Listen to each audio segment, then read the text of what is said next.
All right, I'm going there. Let's talk about the Etzebeth incident. It's been about a day and a half now since the game in Cardiff between Wales and South Africa. Hopefully that is enough time for the temperature to have cooled a little bit and for us to have a calm, rational conversation, not just about the incident itself and the likely ban for Etzebeth. Yeah, we can get into that for sure. But actually, I think what's quite interesting is a few conversations which spring from it for us as fans to have a think about, for officiating and cards and things more generally, and kind of a rugby culture, big picture perspective. Those are the conversations I like to get into. And I deliberately like to wait when things like this happen for the dust to settle, because close to the event, there's lots of emotions and there's a lack of facts. So I prefer to wait. Now, we heard from Rassie Erasmus and Sia Khaleesi on the day. Rassie Erasmus said the optics are not good, it does not look good. And said, yes, clearly red card. We might hear more. I'm sure we will hear more soon enough. And Sia Khaleesi, his captain and teammate of Etzebeth, said that it was, red card, but he does not believe it was intentional. And there's been some wild takes from fans. Part of the reason why I just wanted to push it to one side, leave it a day or so, been some wild takes from people saying that Etzebeth should never play rugby again. Other people saying that this should be dealt with as a criminal matter, not a rugby matter. And then on the flip side, there's been people posting videos of arms and elbows and this and that of Alex Mann. Oh, and it's all about the provocation. Forget about Eben. Look at the No. I'm putting all of that to one side because I'm not buying it. Let's have a calm conversation. And the reality is this was a potentially really dangerous incident for which Etzebeth will and should face a significant ban. Rugby takes a very, very dim view. Accident or intent, it takes a very dim view of anything where the eyes are concerned. And yeah, it was silly, clumsy. A guy of Etzebeth's stature should know better. As much as I've said there's been some wild takes, do you know what? It's weird to say a positive. I don't mean it's positive, because obviously you hope this doesn't happen at all. But it's actually been a bit of a positive to see fans of rugby, whatever nationality, actually speaking with one voice on this and kind of going, yeah, that's not right. And that needs to be dealt with severely. And actually, I would say, to their credit, South African fans, more than most, have been saying that. In fact, I was in Cardiff. I spoke to a lot of them after the game on Saturday.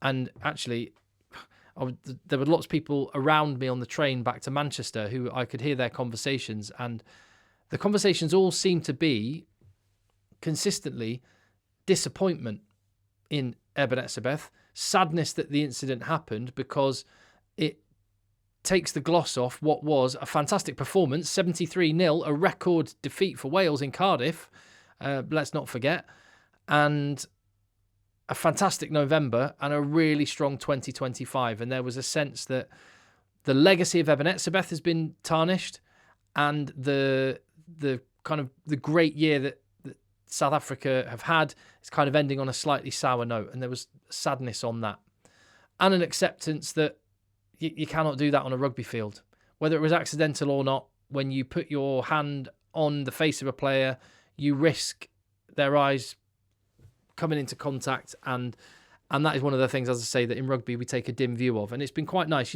so many times, not least through this November where there's been more cards dished out than ever. There's times where people are quite tribal with their team.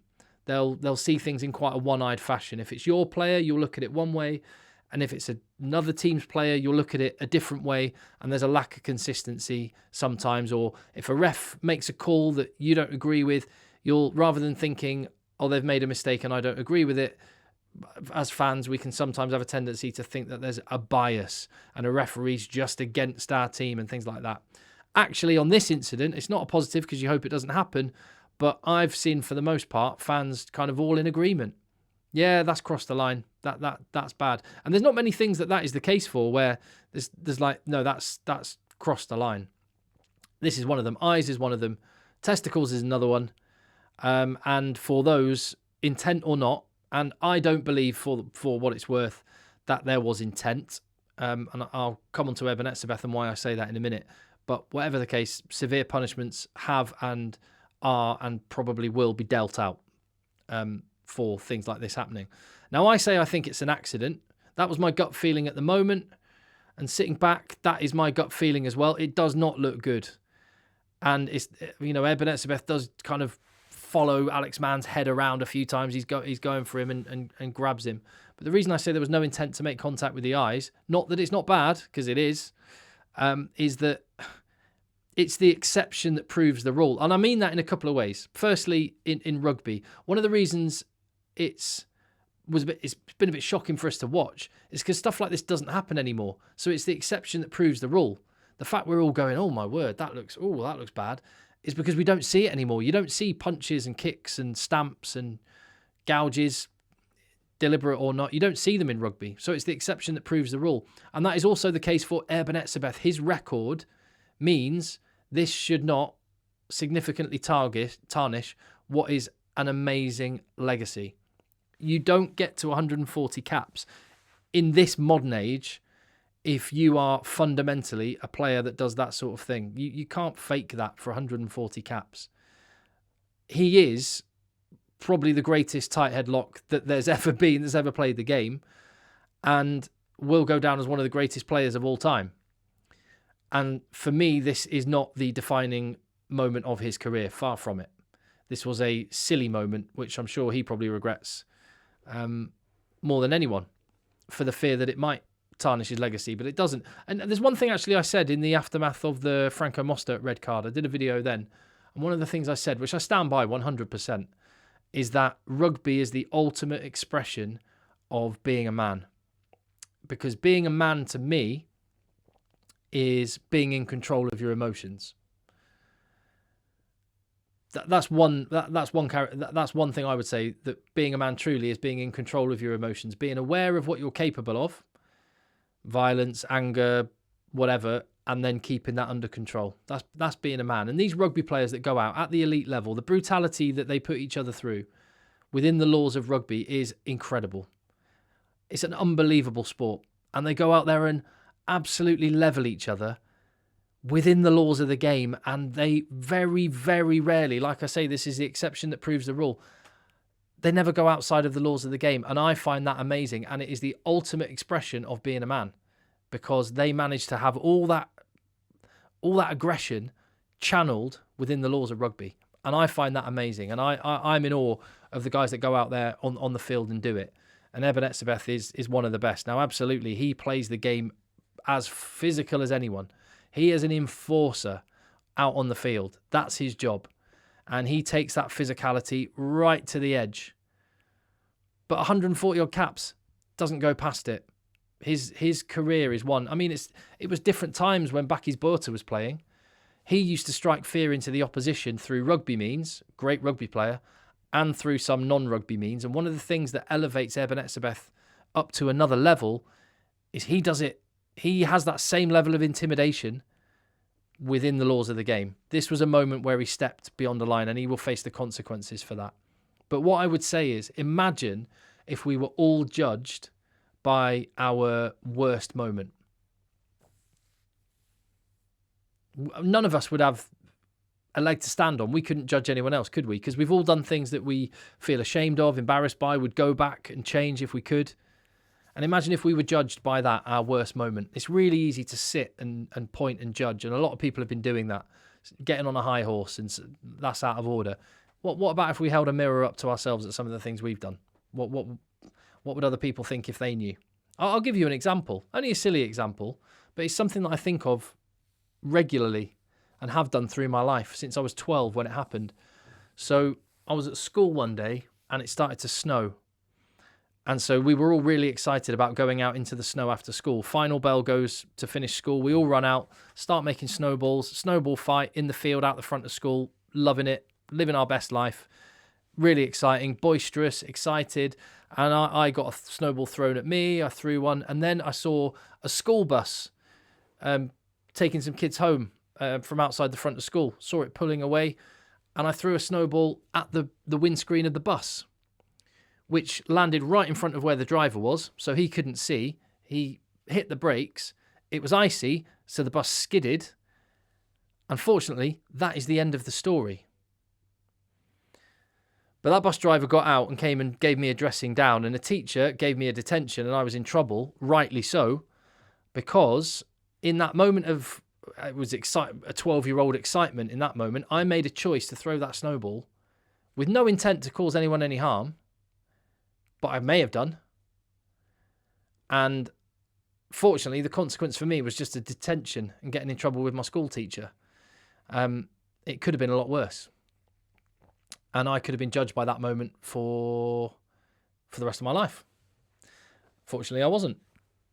But I made that choice and I had to face the consequences, whatever they would have been. Same goes with Etzebeth here. I don't think it was intentional, but he did choose, and it was a choice. He chose to grab Alex Mann on the face, and when you watch the video, he had a few goes at it and got him in the end. Now, I don't believe he meant to put his thumb anywhere near Alex Mann's eye, but when you grab someone's face, you run that risk. And that was a choice Etzebeth took. It was a poor one, and he will face the consequences for that choice. But I've seen a lot of people saying things like, talking about where Etzebeth grew up, and that in some way, I don't know the area myself. I'm not from South Africa, but I gather it's an area where you probably it toughens you up, let's say.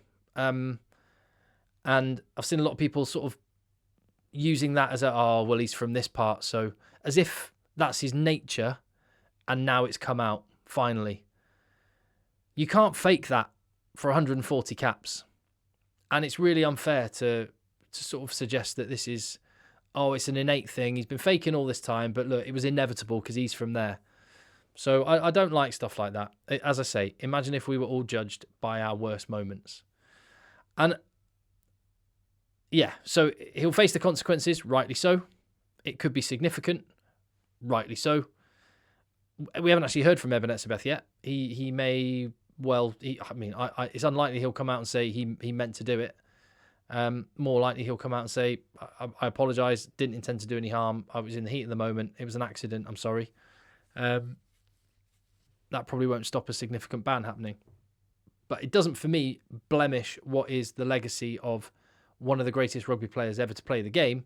We're all capable of mistakes, and it's not a defining moment in Etzebeth's career for me. So if you disagree, hey, let me know. That's all good. Get stuck in the comments down below. What I think is more interesting and what I want to get onto are some of the conversations that are downstream of this. Because I say it's not that it's a positive, but one thing that comes from this is, well, that's what a red card looks like. That is what a straight red card looks like. We have had a month in November with more cards than any other November Test series that there's ever been. And quite often you're looking at them and going, that's a red. What? That's a yellow. That's a 20-minute red. Huh? I don't get it. Well, we've just seen what a red card is for.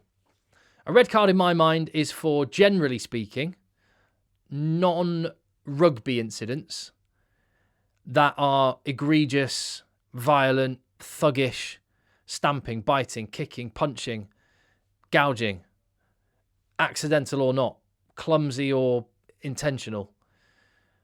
That's what a straight red card is for. I mean, there may be some rugby incidents that happen which could meet the red card threshold, but they would be very, very rare. We've got ourselves into a situation in recent years where full red cards are being dished out for poorly executed rugby actions. And I feel massive sympathy with the players for that, because the speed that rugby's played at, the dynamism of the sport, you can mistime something by a fraction of a second, and you could have had every intention of doing a legitimate rugby action, and you can still get a full red card. That's what a 20-minute red or a yellow and penalties, those sanctions, that's what they're there for. And that empathy with you're trying to play rugby there, I'm not going to come down too hard on you, and we reserve red cards and significant bans for things which are outside of the game. And there have been incidents where people have made contact with the eye within a rugby context and they've had no ban. I can't remember. Is it a Samoan player? I want to say. I'm pretty sure there was a Samoan. It was in a ruck and it was complete accident. But contact was made with the eye, but it was a total accident and there was no sanction as a result. because accidents do happen and you can't remove all danger from rugby, nor should we ever want to or try to. But this was clearly not a rugby incident because it was a big scuffle, melee, off the ball. Referee had to stop the game. There was all a big huddle. And, it was not on. But at least we've actually seen what a red card incident is. I mean, do you agree with me on that? Let me know. And then there's also the talking point around now Etzebeth goes back to the Sharks, who he may not play for a while. And if you were Marco Massotti, spending, I'm sure, not a small amount of your personal wealth on the salary of Etzebeth, now to just go to the weights room at the Sharks training ground and then go and sit on the beach in Bailito, you would be quite frustrated. If you're a Sharks fan, you may be a bit cheesed off that this is the case. So here's a thought, and I'm not saying this is what I want to happen. I just want to start a conversation. In football, what they have are, if you get a ban in the Premier League, if you get a red card in the Premier League, your ban is for games in the Premier League. If you get a red card in an international match, your ban is for international matches. And if you get a ban in the Champions League, your ban is in the Champions League. Should, or would there be any merit in rugby having that? Would that be a fair way to do it? So rather than banning the player generally, you would ban the player for a competition-specific reason. So if Etzebeth got a, 10-game ban, he would miss 10 Springbok games because he got the ban in an international match. And if it happened in the URC, he would still be eligible to play for the Springboks, but he would be ineligible to play for the Sharks. I don't know. I'm not saying that's what I want to happen. It's just, it sparks up that conversation because Sharks fans are going, what? So we're not going to see him. And then the next time we'll see him is probably the end of the season or just as he gets ready to play for the Springboks in July. So anyway, it's just a thought. I've got no strong opinion on that one. It's just it's just interesting with the context to pick up on what they do in football. And the third thing that I think is an interesting conversation starter is it's an opportunity to reflect on ourselves as fans and how we respond to certain incidents. And maybe it'll make us think a little bit differently about that moving forward. Because this, as I say, we have a tendency as fans to see an incident through one eye. So when it's our player, we'll want to kind of defend it and make excuses or minimize it. And when it's a player from another country, it's, they're dirty and they're horrible and they're what a disgusting player. And I knew that's just their nature. And if it was a referee making a bad call, rather than thinking the referee's made an honest call, they may have made a call that you don't agree with, or they may have made a mistake even, but that doesn't mean that they're biased. That doesn't mean that they have an agenda against your team. They may have just made a mistake in the same way that right here, Etzebeth, more than likely, just made a mistake. A silly mistake for which he'll cop a ban. But actually, for the most part, like I say, I think it's quite refreshing that this is one of those moments where everyone seems to be in agreement, going, yeah, that crossed the line. And I think we all agree that there's going to be a significant ban for that. And South African fans probably saying that more than anyone. And I think the overwhelming feeling they have, like I say, is disappointment that it might take the shine off a great year. I don't think it will. Maybe just a little blemish. And I only think it will be a very, very slight blemish on what is an otherwise exceptional career for Etzebeth. But he did make a mistake on this one. And I'm sure he'll be the first one to say it. Although we haven't actually heard from him yet. So let's wait and see. I was kind of thinking in the last day or so, maybe he would come out and make a comment. That's not the case, but that's fine. The disciplinary process will do its thing. And we can go from there. But yeah, hopefully that was a calm, rational, reasoned, and hopefully starting a few more conversations that spawn from it. But that's where you come in, because I would love to know exactly what you think in the chat down below. I look forward to it, and I look forward to seeing you on the next video.